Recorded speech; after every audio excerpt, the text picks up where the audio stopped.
Hello, my name is Ravi Vij. I'm from My Cancer Haven, and today I have with me Dr. Sascha Tuchman, a key thought leader in multiple myeloma. He's professor of medicine and director of the multiple myeloma and amyloidosis program at the University of North Carolina School of Medicine, premier institution here in the United States, obviously.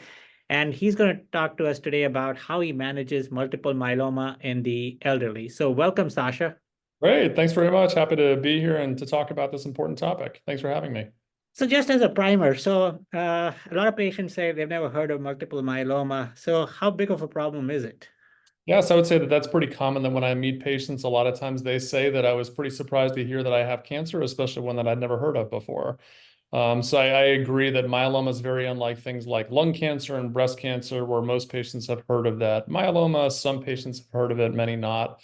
So when I think about sort of how common myeloma is, I describe it often as sort of a medium common cancer. And what I mean by that is that here in the United States, so if we think about the most common forms of cancer, lung cancer, prostate cancer, breast cancer, there's 200 to 300,000 new cases of those per year here in the United States, versus the rarest forms of cancer where there may just be a couple or a few hundred. So those are obviously very uncommon. And then when we think about multiple myeloma, as we can see on this slide, it's usually somewhere around 30 to 35,000 new cases per year here in the United States. And so it's less common than the most common forms of cancer, but also not super rare. And so you can see it's the second most common form of blood cancer here in the United States. And then the other thing that this slide nicely highlights is that this is primarily a cancer of older adults. As you can see, the median age of diagnosis is age 69. I'd say, of course, so Dr. Vij, myself, so we who are myeloma specialists often meet patients who are quite a bit younger, but this is more so a cancer of older adults as opposed to younger people. So how do you at the outset, when you do meet a patient first, in your mind, decide how you're going to approach the problem?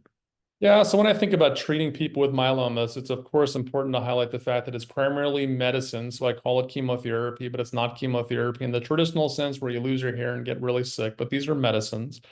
These medicines are often generally tolerable when administered carefully and with careful dose adjustments, but nonetheless, these things can have side effects. And so we really have to think about an individual patient's ability to tolerate those side effects as they come up. And this is highly dictated in myeloma, much like most other forms of or most other conditions in medicine, that a patient's ability to tolerate some sort of stress, if it's a chemotherapy side effect, if it's a major surgery, anything else, that's often dictated by their kind of reserves at baseline. And reserves, of course, are dictated largely by a patient's age to some degree, but then also other medical problems. And then even beyond just age and problem list, is that we know that there are some people who are extremely fit and active and exercising and doing other fully active things despite having quite a few medical problems, and other people who really don't have much in terms of a medical history, but who are much less fit for a variety of reasons.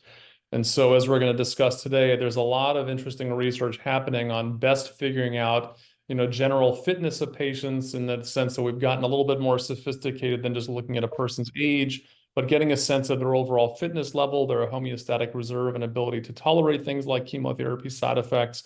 And that, of course, informs therapy. And so we see on this slide, we often talk about fit versus frail, and there's other ways of classifying people, but it sort of gets at this general idea.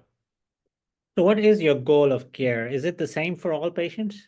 So I think goal of care in the big picture, yes, it's the same for all patients, in the sense that for anybody with multiple myeloma, we're trying to achieve maximum efficacy, by which, of course, we mean myeloma control, while minimizing toxicity. And that's regardless if somebody's 30 years old and completely healthy, or 90 years old and really debilitated. We want to control myeloma while causing minimal harm. But again, with the idea that different people have different ability to tolerate side effects, we often adjust what we're willing to accept in terms of efficacy versus toxicity in an individual. And somebody who's young, completely healthy, and especially someone who has aggressive or high-risk myeloma, they can often tolerate some side effects. We're really worried about the disease itself, and so we really want to push for maximum efficacy, meaning tightest possible myeloma control, deepest possible remission, longest possible remission. Versus in somebody who we think is really going to have trouble with therapy side effects, who may have a lot of other medical problems already, The goal may be to not treat the myeloma as aggressively because we're really worried about side effects, toxicity in general. And so it may be just to sort of keep a lid on the myeloma, try to prevent it from causing trouble, not necessarily push for the maximally deep response, while acknowledging that with that approach, we're hopefully causing less in terms of side effects. So I'd say to your question, we're always thinking about balancing efficacy and toxicity, but how we achieve that balance and how we think about it may be quite different depending on which patient we're talking to. So how do you decide? I know that we as oncologists often talk about performance status, and is this something that is part of your decision making? Yes, I think it all is. So there's a lot of instruments that are coming about that help us to decide fitness versus frailty and different things along that spectrum. Historically, a lot of it's been about age and then performance status. And so this is one of several scales. There's also KPS, ECOG on this slide is a fairly common one. These are all ways that, of course, patients can assess their own fitness. So you can do a patient-derived ECOG performance status or physician provider-derived performance status. And then historically, we've thought that these, of course, predict fitness and ability to tolerate chemotherapy side effects and outcomes. There have been now several studies showing that at least in the myeloma world, these are really not that great at predicting outcomes. In our group, we've actually shown this also, in that if we looked at more sophisticated models, they typically do a better job of predicting outcomes than looking at pretty rudimentary performance status assessments like KP or like ECOG. So we do this, but there's a lot of other stuff that we do as well. So frailty assessment, I guess, is a hot topic. And as you said, there are a number of scales. And do you, in routine practice, first of all, what is the advantage of doing a proper frailty assessment compared to just a very simple performance status assessment? And, I understand that some of these are going to take a lot of time and effort. And is it practical? Are there tools to be able to do so in a busy clinic? So the idea behind these is that they're more sophisticated than looking at just performance status, because as said before, we know that those are not a great predictor of outcomes in cancer in general. And so as mentioned, there's a lot of these different scales and instruments that we can use, and a whole host of different ones, ranging from ones that can be used just by looking at the chart. So looking at a patient's problem list and their ability to perform activities of daily living, instrumental activities of daily living with independence, things like that. There's other frailty instruments that actually involve other questions such as social independence and hearing difficulties, vision difficulties, how much help people are needing with different activities. Those are sometimes predictive. And then there's other actual physical assessments that we sometimes do in the clinic that look at things like a patient's ability to do what's called a timed up and go test, which you can see on the slide, where the timed up and go test is that a patient is sitting down, and on this assessment, they basically stand up, walk 10 feet, turn around, walk back, and then sit again. And patients who take a longer time doing that tend to be more frail. And so a lot of these have been assessed either individually or as part of so-called geriatric assessment instruments. And a lot of them have been shown to be predictive of things like chemotherapy toxicity, even outcomes in myeloma in general, such as overall survival. So that's, of course, a key one. But the question right now is how best to integrate these, especially as you allude to, the fact that that clinics are busy and we don't have a lot of time for this. I mean, there's one at least that's called the Cancer and Aging Research Group one, which was publicized by Dr. Arthi Huria about 15 years ago now. And that's one that's been studied in a variety of different cancers, and it's been shown to be doable in about 20 minutes in a clinic visit, including about 4 minutes of a provider piece. So most of it's patient completed. Things like that are probably feasible, but nonetheless, clinic is busy and doing these is often challenging. But I would point out, as you know, that groups such as ASCO and this is the International Society for Geriatric Oncology recommend that these be conducted in pretty much all patients with cancer, especially older adults, recognizing the importance of these. So you did mention that your initial algorithm does start at whether a patient is fit or frail. So just on a broad level, before we dive into the unfit population, what are you trying to establish at time of diagnosis as to which path you're going to go down?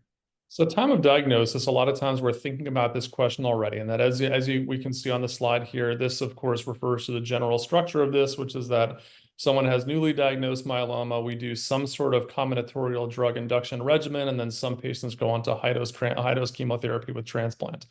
which of course we know doesn't cure myeloma, but it helps to prolong remission and maybe help patients to live longer with myeloma. Some patients we know off the bat are not going to be candidates for transplant, and it may be some combination of advanced age. So usually age above 80, that's when we're really thinking about twice about transplant. Comorbidities, so patients often come into myeloma with a host of medical problems that precede their myeloma, such as heart failure or COPD or dementia, things like that, which of course are going to make transplant difficult. But then there's other patients who we meet who are previously fairly fit. They're quite beaten up currently due to their myeloma, let's say due to recent fracture or other issues related to that. And some of those patients may get better, their performance status may improve. And so although when we meet them, they may not initially look like transplant candidates, they may improve with a couple months of therapy and become transplant candidates. So fortunately, these days, the regimens that we use don't really close the door on transplants. You and I both know that historically, there used to be transplant regimens and non-transplant regimens. Now there's much more overlap between the two. But this is the general structure. We're often, for patients that we know are going for transplant, we often use 4-drug regimens. And then for patients who are not likely going for transplant, we often do 2 to 3 drug regimens. So we're actually going to probably talk a little bit about actually 4-drug regimens and its potential place in a minute. But how do you use much in the way of 2-drug regimens in your transplant ineligible population? I would say generally not. So I'll use 2-drug regimens in patients who are extremely frail. And if somebody tells me that they're just not willing to come in for the usual daratumumab or something along those lines, for somebody with indolent disease, really frail, not wanting to come in, then I think something like lenalidomide dexamethasone is reasonable. But especially adding monoclonal antibodies is very easy, pretty minimally adds pretty minimal side effects, very tolerable, and adds a lot of efficacy. I'd say 2-drug regimens are pretty uncommon these days.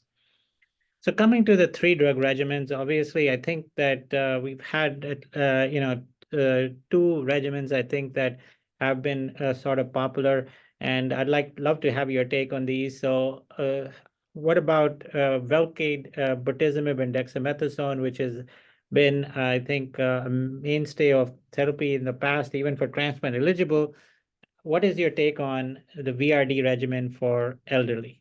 Yes, I think that the VRD regimen for older adults is a little bit unknown in the sense that it really has not been all that well studied. So this study here, of course, was for patients who were, not intending to go to transplant, but most of these patients were candidates for transplant. So that's not really who we're talking about for patients who are not candidates for transplant.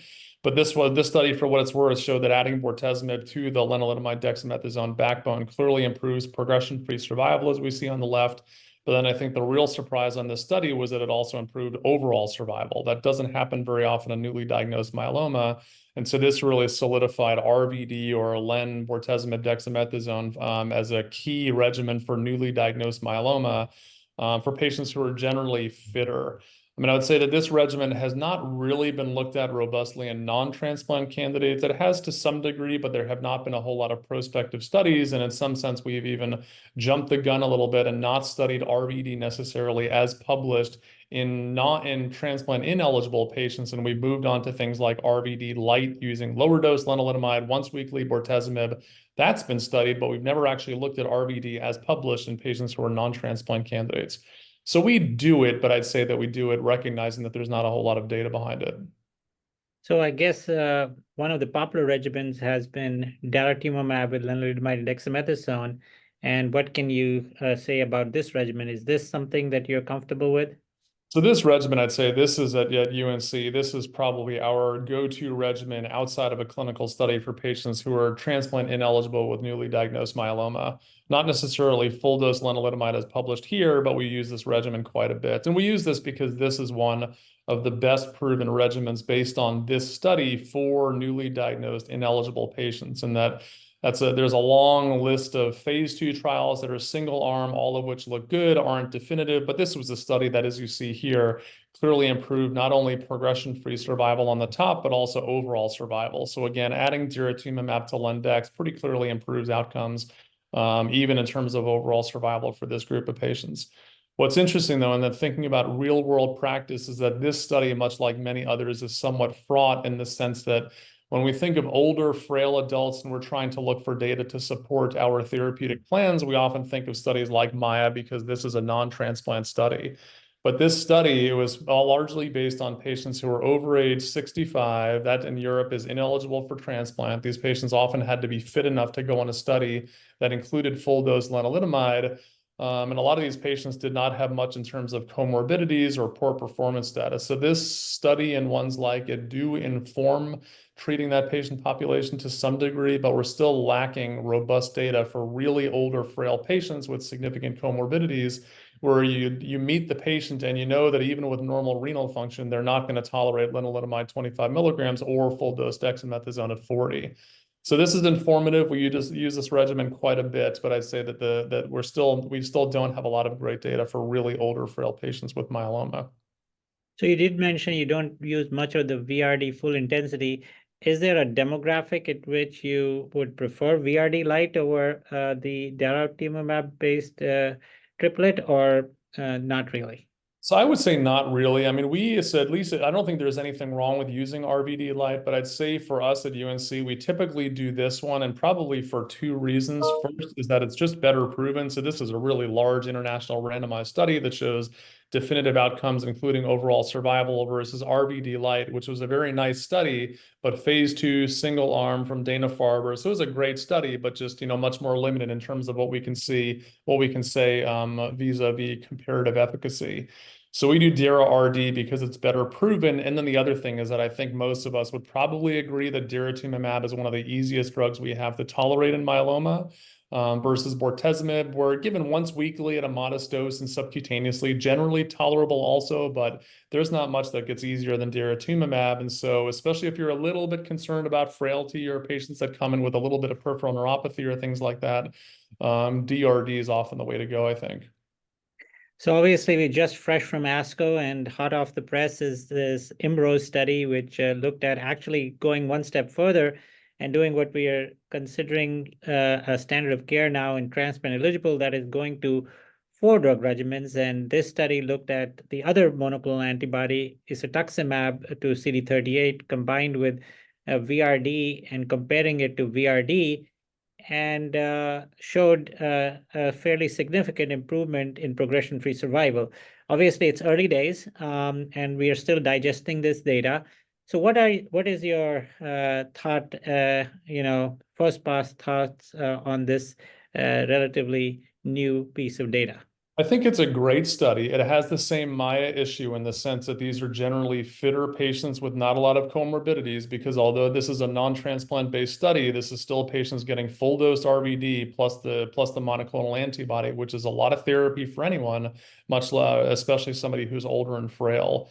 But I do think that these are exciting data, and that clearly they show that adding the isatuximab significantly prolongs progression-free survival. And so, as you're alluding to, pretty early follow-up so far. We'll see what this shows as time goes on, but the hazard ratios look similar to when we add daratumumab or other CD38 monoclonal antibodies to regimens for newly diagnosed myeloma. So I'd say this is promising, very exciting, not surprising, and good news in general.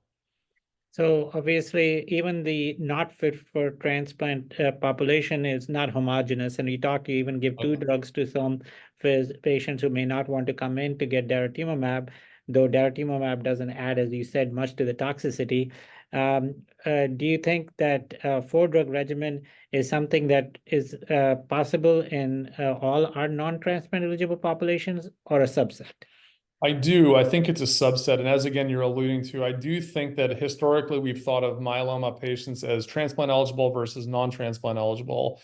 Whereas I think that it's probably, of course, there's a spectrum to all of this. It's a continuous spectrum. And so we have to draw lines at some point and do categorization, but it's challenging. But I do think that it's worth conceptualizing this as probably 3 categories and not 2, with the historical 2 being, again, transplant versus non-transplant. But I do think that, again, as you're alluding to, when we think about non-transplant candidates, there's really a difference between somebody who may be generally fit, they're in good shape, they don't have significant comorbidities, and they, maybe let's say they're in their high 70s or a little bit impaired and have some renal insufficiency, things like that.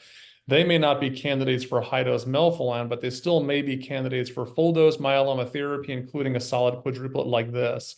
versus somebody who really is frail, who really has significant comorbidities, maybe let's say in their 80s or even their 90s, where someone like that, they're even not going to be a candidate for a regimen like this, despite the fact that this is a non-transplant regimen. So I do think that it's worth considering the fact that there's probably three categories. There is transplant eligible, there is non-transplant eligible, but still fit and candidates for full dose therapy. And then there's the really frail, much older adults who really require dose reduced approaches from the outset. So talking about dose reduction, a good segue into just a general discussion on how you adjust doses of your therapeutics in multiple myeloma. I would imagine for monoclonal antibodies, that's not much of a need. But broadly, what goes through your mind with the other drugs that we have, and how do you plan to dose them in the elderly? So I think a lot of it is derived from patients' age, their existing comorbidities, their, again, overall sense of frailty as we may get from a geriatric assessment, and kind of what their ability to tolerate side effects is. But I think a lot of it has to do with their other comorbidities. So if we think about the medicines that we commonly use for, let's say, we've talked quite a bit about DRD, so let's talk about daratumumab, lenalidomide, dexamethasone. So daratumumab, as you mentioned, really no dose reductions. I give that drug without hesitation to even 90-year-old frail patients. That one's pretty easy. Lenalidomide, we know that at full doses for even young, healthy patients can be tough to tolerate, but especially older adults can run into issues with low blood counts, diarrhea, skin rash, significant fatigue, even sort of strange and unusual side effects like exacerbation of heart failure. So for patients where we're concerned that such side effects could be difficult to tolerate, we'll often start out instead of 25 milligrams at 15 milligrams. And then further adjust based on renal insufficiency, but that's assuming normal renal function. And then dexamethasone, I think we often underestimate the side effects that dexamethasone can cause. And I say this especially with trainees where they come in and we usually think of, the lenalidomide and the bortezomib and these other medications as the real chemotherapy, and the dexamethasone is just a steroid. But if we think about it, and I'm sure you'd agree that when we see some patients who have been doing this for a while, the steroids are the hardest part. And it's because 40 milligrams of dexamethasone or even 20 is really a whopping dose of steroids. And so it's just the steroids, but between the insomnia, the mood changes, the polyphagia, so putting on the weight, the fatigue that comes after the insomnia, the mood changes, everything else, the tremors, it's often for patients, that's the one that they have a love-hate relationship with. Some love it, some hate it, but I'd say more patients dislike it. And so I usually have a pretty low threshold to reduce the level of dexamethasone in these patients, especially, again, if I'm worried about side effects. But I think a lot of it's experience. And so, we do preemptive dose reductions in patients where we're worried about side effects. But then I think, the other thing is really being careful and monitoring patients closely so that we can reduce doses as problems come up. Because I know both of us have seen, for example, patients with terrible peripheral neuropathy who have just been pushed too hard with the bortezomib. And this is less so now where we're doing mostly weekly bortezomib, but especially in the days of twice weekly bortezomib, sometimes I would meet patients and they're 4 cycles into their chemotherapy and they're in complete remission or complete response. They're doing great. They're coming to discuss transplant, but they also can't feel their legs from their knees down. They're having horrific burning. They can't sleep at night, and they also can't button their shirt because their hands are completely numb. We know that bortezomib-related peripheral neuropathy and other side effects from chemotherapy are much easier to manage by preemptive dose reduction. And when it's a grade 1, cutting the dose as opposed to waiting for something to be a grade 2 or a, God forbid, grade 3. So I think being careful about dosing from the outset, and then also being really proactive about dose reductions for patients, is critically important for maximizing good outcomes. Because especially these days, the luxury that we have is that outcomes in myeloma it's still incurable, of course, but patients are living longer than ever before, which is great, but it also means that they have, years of opportunity to experience side effects. And so if we really incapacitate people with things like horrendous peripheral neuropathy, they're going to live with that for a long time. So we just need to be really careful about dosing in these patients. So just for a few minutes discussing some of the drugs we use in the elderly in later lines of therapy, what is your take on carfilzomib or Kyprolis? So I like carfilzomib in the sense that it's clearly the most potent proteasome inhibitor that we have. It's highly effective and can often salvage patients that have been through multiple other medications. But I do think also that it's a relatively tough drug to tolerate. Between the subjective dyspnea that patients get, even in the absence of heart failure or lung disease, they have a lot of fatigue on it. So patients often don't feel great on carfilzomib. Then, of course, there's the real issue of congestive heart failure in a relatively small number of patients. Patients can often get pretty bad hypertension, even if they didn't have hypertension before. So all those things are really things to be careful about, especially in patients that come in with a history of coronary vascular disease or hypertension. So we need to be careful about that. And then the other thing that I really don't like much about the carfilzomib is just the schedule and the fact that it's intravenous. So that's why I often save it for a patient's course later in myeloma, because at best, carfilzomib, of course it's intravenous, but then at best, and use as sort of a quote unquote maintenance setting. If you go according to the package insert, it's every other week. And that's a lot of intravenous dosing, which is just not nearly as convenient as something oral or even subcutaneous. So for those reasons, I like carfilzomib a lot in the sense that it's a good drug and it can salvage tough situations in myeloma, but it has some downsides that we need to be careful and thoughtful about. And what about some of the more modern drugs? Do you have age or performance status cutoffs for CAR T cells and bispecifics? We don't. So I do think that that's a great question to ask for therapies in general, CAR Ts, bispecifics, and everything else. And I do think that we tend to undertreat older adults because we think that they're going to have more trouble. Most studies that have looked at these issues at older adults versus younger adults and things like side effects and outcomes don't show much of a difference between those two groups. Granted, those are patients on prospective clinical studies, but for the most part, the data suggests that older patients can do as well as younger adults when dosed appropriately and things like that. But to your question about CAR T and bispecifics, I think anyone who, probably in somebody in their late 80s, I would think twice.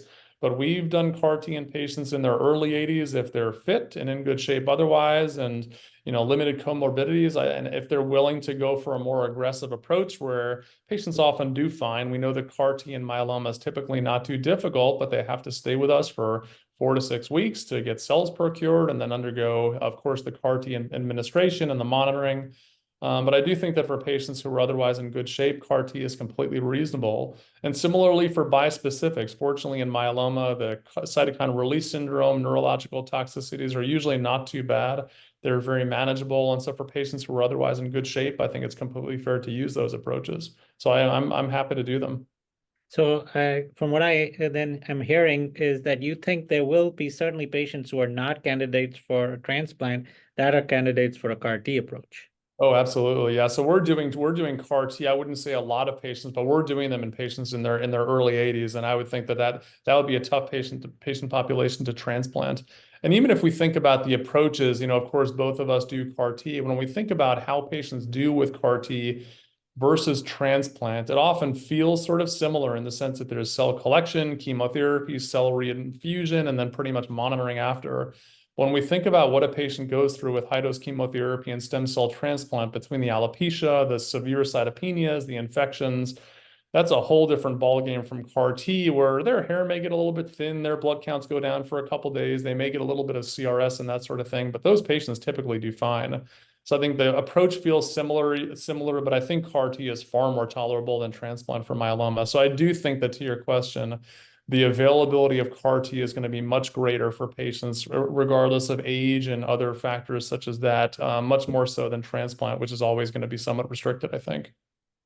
So my last question is that obviously we've come a long ways, and what is your feeling about the current prognosis of patients who are not fit for a transplant, and where do you think we will be in the next 5 years?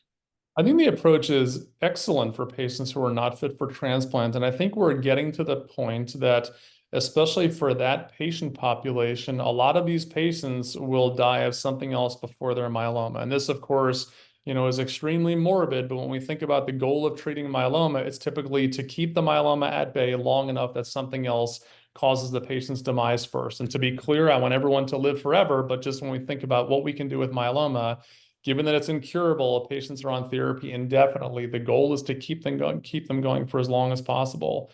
And so especially for patients who may be older, more frail, have more significant comorbidities where life expectancy, even ignoring myeloma in general, life expectancy may be a little bit more limited than we like, I do think that it's increasingly feasible that we can keep the myeloma at bay long enough that myeloma does not become their life-limiting event.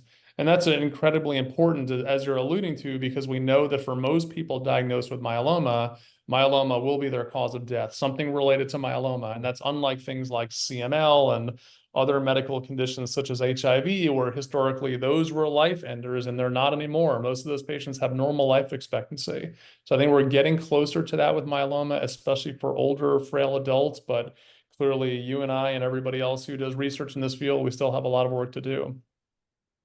Well, I am sure that we will be continuing to make improvements, as you're saying, and hopefully I can turn to you in the future to discuss some of the improvements that will be coming down the pike.